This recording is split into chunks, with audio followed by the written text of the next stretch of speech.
હાલ સુરતમાં ગણેશ ઉત્સવ ચાલી રહ્યો છે ત્યારે અનિચ્છનીય ઘટના ન બને તેને લઈને પોલીસ દ્વારા અલગ અલગ એક્શન પ્લાન બનાવવામાં આવી રહ્યા છે। ત્યારે ગત વર્ષે સુરતમાં જે પ્રકારે ગણેશ પંડાળ ઉપર કહી શકાય કે મંડપ ઉપર પથ્થરમારો થયો હતો તેને લઈને બે કોમના લોકો આમને સામને થઈ ગયા હતા। ત્યારે સુરતના મોટી જે લાલ દરવાજા વિસ્તાર છે, મેદરપુરા પોલીસ સ્ટેશનનો વિસ્તાર છે, ત્યાં કહી શકાય મોટી ટોકીઝ નજીકના એક ગણપતિ મંડપ મોહલ્લામાં છે 3 થી 4 મંડપ પર ચોરી થયાની ઘટના સામે આવી છે અને એક મંડપ ઉપર ગણપતિની મૂર્તિને ખંડિત કરવામાં આવ્યું છે, જેને લઈને ચોક્કસપણે લોકો મોટી સંખ્યામાં એકત્ર થયા છે। લોકોમાં આક્રોશ છે। અધિકારીઓ ઘટના સ્થળ પર પહોંચ્યા છે। ત્યારે લોકો સાથે આપણે વાત કરીશું, અધિકારી સાથે વાત કરીશું।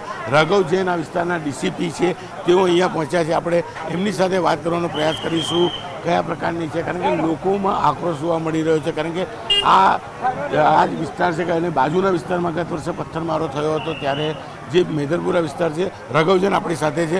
સર, पूरा मामला क्या है और पुलिस किस तरह से अभी कार्यवाही कर रही है?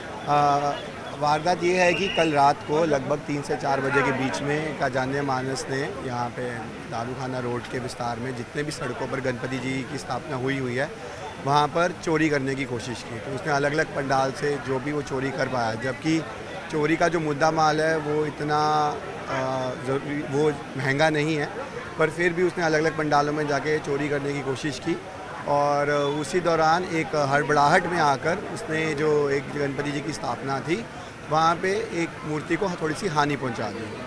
तो सीसीटीवी एनालिसिस किए जा रहे हैं, चोर को बहुत जल्दी से जल्दी पकड़ा जाएगा। मेरा लोगों से और आयोजकों से आग्रह यही है कि आप जितने भी मेन सड़क पर पंडाल बनाए हुए हैं, आप रात को अपना एक आदमी बिठाइए ताकि इस तरह की वारदात अगर कहीं से भी आशंकास्पद होती है पुलिस को जल्द से जल्द जान हो पाए। पुलिस भी तैनात है सारे सेंसिटिव पॉइंट्स पे ताकि ऐसा बनाव आने वाले दिनों में ना बने। और ये भी आग्रह करता हूँ कि इस चीज़ को किसी भी और नज़रिए से ना देखा जाए। इस वारदात का सिर्फ़ और सिर्फ उद्देश्य चोरी था और इसके अलावा कुछ भी नहीं था। और इसके रिलेटेड जो भी पुलिस प्रक्रिया चल रही है वो जल्दी से जल्दी चोर भी पकड़ा जाएगा। बिल्कुल मेदरपुरा हद विસ્તારમાં આવેલા મોટી ટોકીઝ નજીકના દારૂખાના રોડ પરની આ ઘટના છે। દ્રશ્ય જોઈ શકાય છે કે જે મંડપ છે આજુબાજુના મંડપમાં ચોરી અથવા ચોરીનો પ્રયાસ થયો છે અને અહીંયા જે પ્રકારે મૂર્તિ ખંડિત કરવામાં આવી છે ત્યારે ચોક્કસ લોકોમાં આક્રોશ છે। મયુર, અહીંયા એક ભાઈ છે, આપણે સીધા એની સાથે વાત કરીશું। મયુર, આપનું નામ? ગણેશભાઈ રાણા। શું કહેશો, શું ઘટના બની છે? 4:30 વાગે અહીંયા મોટી તોડફાન થયું છે બધા મંડપની સાથે। કેટલા મંડપમાં ચોરીનો પ્રયાસ? 9 મંડપ ટોટલ, જનરલ 9 મંડપમાં છે। અહીંયા જો એક મંડપમાં મૂર્તિ તોડી લાગી છે અને ચાંદીની મૂર્તિ તરબાનું ચોરાઈ ગયેલું છે, લઈ ગયા છે। ચોરી થઈ છે, મૂર્તિ છે તેને ખંડિત કરવામાં આવી છે। અત્યારે કહી શકાય કે તમામ વિધિ સાથે તેનું વિસર્જન થાય તે પ્રકારનો પ્રયાસ પોલીસ કરી રહી છે, કારણ કે અનિચ્છનીય ઘટના ના બને। ગયા વર્ષે જે પ્રકારે તંગદિલી છવાઈ હતી તેવી કોઈ ઘટના ના બને તેને લઈને ખાસ ધ્યાન રાખવામાં આવી રહ્યું છે। ઘણા બધા ભક્તો અહીંયા પહોંચ્યા છે, આપણે એમની સાથે વાત કરવાનો પ્રયાસ કરીશું શું કહેવું છે। બિલકુલ અન્ય એક ભાઈ છે, આપણે એમની સાથે વાત કરીશું। શું નામ આપનું? બિલકુલ, શું નામ આપનું? મારું હિરેનભાઈ। હિરેનભાઈ, શું ઘટના બની છે, કેટલા વાગે? હવે મરસ કે 3:30-4 વાગ્યાની આસપાસ આ ઘટના બની છે। હવે રાતે ચોરો આવ્યો હતા 2 ને ગણપતિના પંડાલમાંથી નાની એવી ગણેશજીની મૂર્તિ ચાંદીની, પછી ચાંદીના પેલા આપણે તાંબા પિત્તળના જે અખંડ દીવા આવે એ બધું લઈને ચાલ્યા ગયા છે અને મૂર્તિ બી ખંડિત કરી નાખી છે। અત્યારે વિધિ થઈ રહી છે, વિસર્જનની તૈયારી?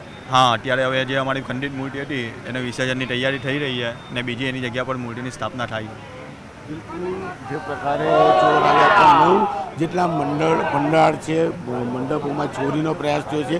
જે મૂર્તિ ખંડિત કરવામાં આવી છે તેને વિધિવત પૂજા કરી તેનું વિસર્જન કરી આ જગ્યા પર બીજી મૂર્તિ સ્થાપના થાય તે પ્રકારનો પ્રયાસ ભક્તો કરી રહ્યા છે। કોઈ અનિચ્છનીય ઘટના ના બને તેને લઈને પોલીસ સતર્ક બની છે, કારણ કે ગયા વર્ષે જે ઘટના બની હતી તેને લઈને આ વર્ષે સુરત પોલીસ દ્વારા સતત તમામ સંવેદનશીલ વિસ્તારો છે તેમાં પેટ્રોલિંગ કરવામાં આવી રહ્યું છે। ત્યારે ફરી એક વખત ચોરોની આ ઘટનાને લઈને ચોક્કસ ભક્તોમાં આક્રોશ જોવા મળી રહ્યો છે।